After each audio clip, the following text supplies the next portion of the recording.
Former U.S. Ambassador to the UN Nikki Haley defended the imminent unveiling of the U.S. peace plan and rejected the idea that the Trump administration was trying to help out Prime Minister Benjamin Netanyahu in his campaign for the upcoming elections. In an interview broadcast Sunday by Channel 12, Haley, who is visiting Israel, spoke about the long-awaited peace plan and her time in the UN, and hinted she could run for president in 2024. U.S. President Donald Trump is about to roll out the plan and meet with Netanyahu and his chief rival Blue and White Party leader MK Benny Gantz in Washington in the next few days. Get the Times of Israel's daily edition by email and never miss our top stories. Free sign up. The timing of the release of the plan, which according to media reports is unprecedented in its concessions toward Israel, has led many politicians and commentators to say it appears to be an effort by the U.S. leader to boost Netanyahu's prospects ahead of the March 2 election. -100.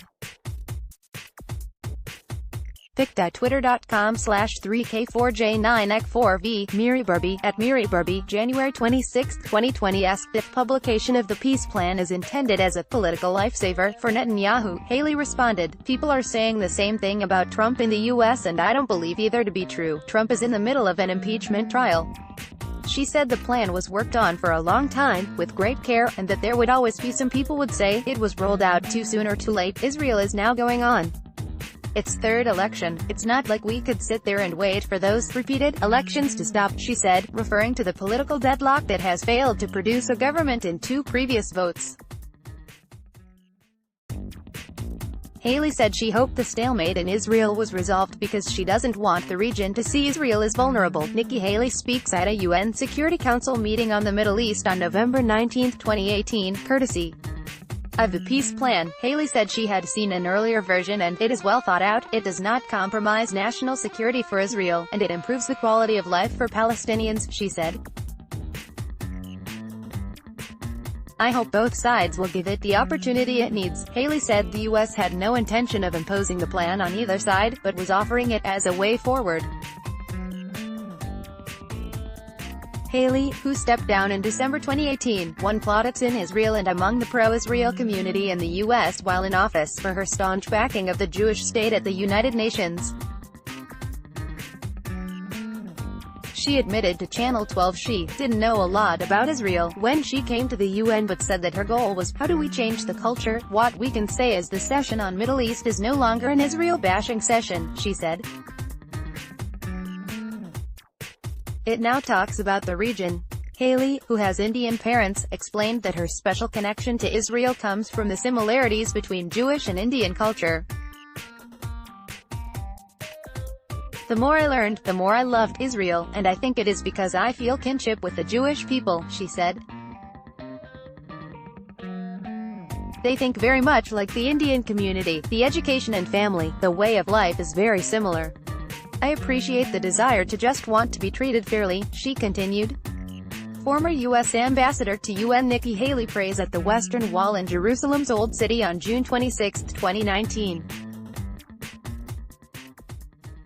Oren Ben-Hakan, Israel Hayam, her decision to leave her position at the UN was motivated by her desire to spend more time with her family, she said.